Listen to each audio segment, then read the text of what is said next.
Hello and welcome back to Nat Scraps. Today we are going to be working on layout 3 of the Cape Cod collection. I have two other videos up that have me working on this collection and showing you what I have made. Now in both of those videos I followed the kit very closely, and this one I will be doing very similar again to what is in the kit. You can see up there on the top right hand corner there is a picture of the layout as per what the kit makes and the instructions for that kit make. If you haven't seen those other videos, pop back, see what we've been creating, what we've been doing, and how we are going about this kit. I am starting off with my photos, and that's where the biggest changes have to occur, is because I don't want to cut my photos down as much as the kit instructions have, and I definitely don't want to add some extra photos. I think I only got one extra photo on this layout, but still getting that one extra one on was kind of like, I've got so many of these photos, I really wanted to use them up as much as possible. Also, the ones that are on the right hand side, I didn't want to change to 4x4, which is what the instructions had for them. I wanted them that bit longer. I did cut them down from 4x6 down to about 4x5, I think it was. But that is, I wanted some of the bits around the people or my children in those photos and not have them lots of the background taken out. So that was another change that I did.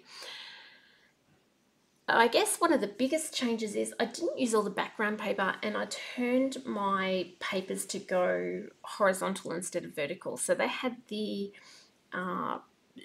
striped paper there running vertical, and they had it nearly over half a page, and they had some other printed paper or patterned paper on the bottom, and I changed mine up and took those patterns away. I wanted a little bit more kind of what we'd call white space or open space. I don't overdo patterns. I don't very often use a whole pattern paper on a page or pages that are all patterned paper. I tend to use a lot of white space or you know, have stamping behind and things like that rather than patterned paper.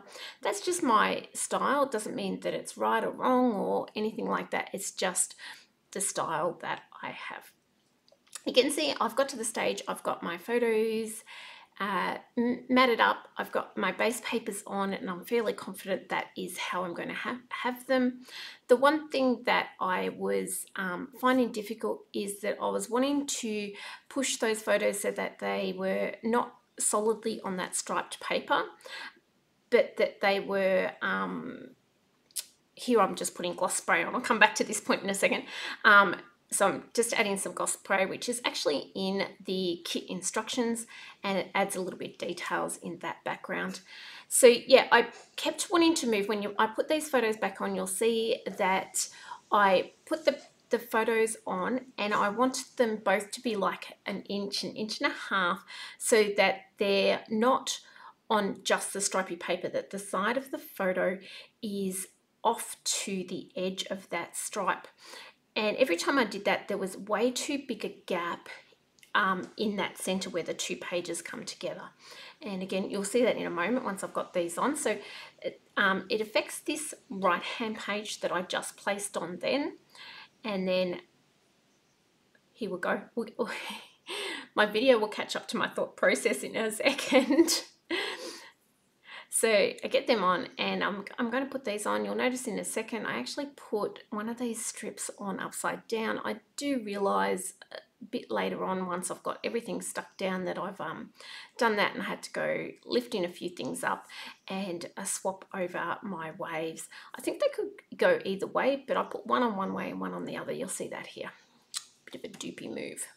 So yeah, as I put these photos on, you can see I kind of want to bring them into the center, but when I do bring them into the center, then those photos on the right hand side page are all on the stripe, and I want them hanging on and off. So I do come back in and trim that, and make that less wide so that they can hang off but still sit sort of closer to the center. It felt too gappy and too far apart. So I'm going to get all those lined up and start working on my embellishing. And I believe I adhere all these down now as well. Yep.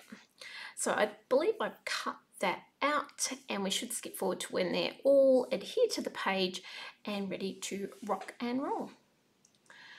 So I'm going to bring in the sticker sheet now and add some embellishments. We have the ones that are in the instructions.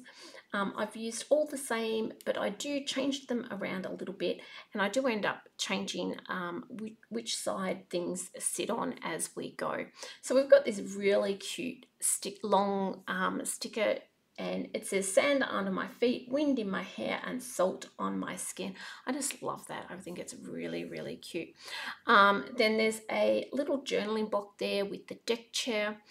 This is a pre-cut, pre-printed piece, one of the die-cut pieces that you can only get with the kits, and they have that sitting there. Then I've got this sun and the sea, and like I've done in other videos, if you haven't seen the other videos, pop back and see them. I've gone and trimmed that out so it doesn't feel quite so heavy, so it's not so much of a feature on the page as an added embellishment. So put this sticker on, and then I'm going to start moving things around. Because I've got my photos a little bit larger than the instruction size, that little block pre-die cut beach scene there just doesn't quite fit on that side. So I move things around and try to get them to work for me, but at the end I'm going to give up and I'm going to swap that over to the other side. So I think that I do that here, and I am going to swap also the little deck chair and palm leaves and things up there, and it doesn't show that it's so disproportionate then from the photos, and tends to work a little better in my opinion, but that's just my opinion. Here again, I am going to cut this sticker out. This one's just a little sign. It was not slated for this layout in the instructions, but I did put it up. Now I have put the the instruction photo back up in that top right corner so you can see how many changes I've got, and here I am just changing that little upside down wave as well.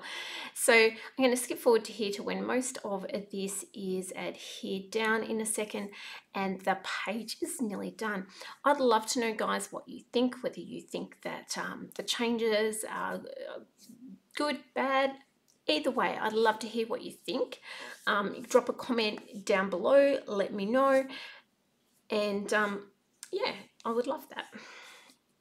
That is pretty much it, guys. There I do bring in just a couple of more little acrylic shapes from the bag and adhere all that down, and we get to look at a little bit of a close-up. So I've got this and then a couple of still photos, and that's all. Hope you guys have enjoyed this one. Please hit the like button, hit the subscribe button, and leave a comment so that I know that you guys all are liking and enjoying this. The next video will be the scraps, what's left over, and what I made with them. I'll see you on the next one. Bye.